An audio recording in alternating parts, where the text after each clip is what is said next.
Ciao, io sono qua per dire che oggi dobbiamo concentrarci.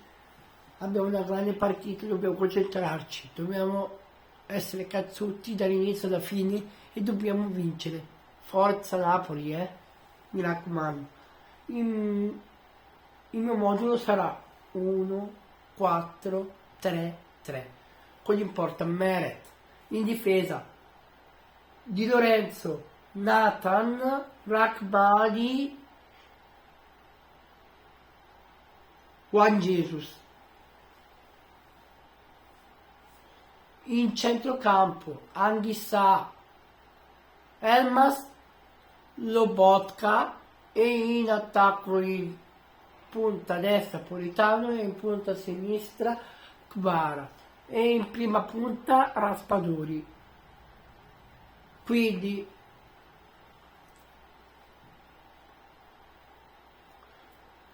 ora arriva il bello. Devo parlare com'è l'atteggiamento che dobbiamo scegliere in campo. Dobbiamo avere un pressing alto rispetto agli altri e dobbiamo rimanere concentrati sul pressing e dobbiamo pressare e non far segnare agli altri. Dobbiamo avere un buon dobbiamo avere un po' di frasseggio di palla per bene e dobbiamo tenere la palla tra di noi.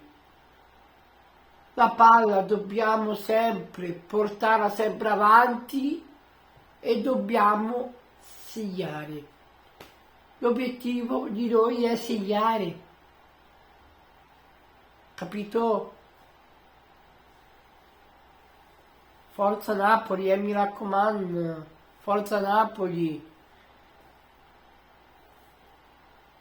L'avete capito che questa squadra dobbiamo rimanere concentrati qui e dobbiamo vincere con il cuore.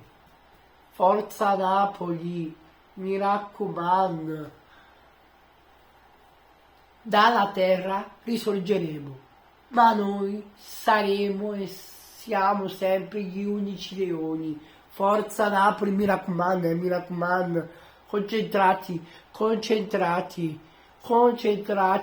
fino alla fine del campionato. Forza Napoli. E senta a me che cosa fa, senta a me. Napoli, forza, Rudy Garcia, ti dico una cosa, per favore dobbiamo vincere, io non voglio essere attaccato con te, io rimango vicino al Napoli, come De Laurentiis, anch'io rimango vicino a voi, ma mi raccomando, dobbiamo vincere, forza! Forza!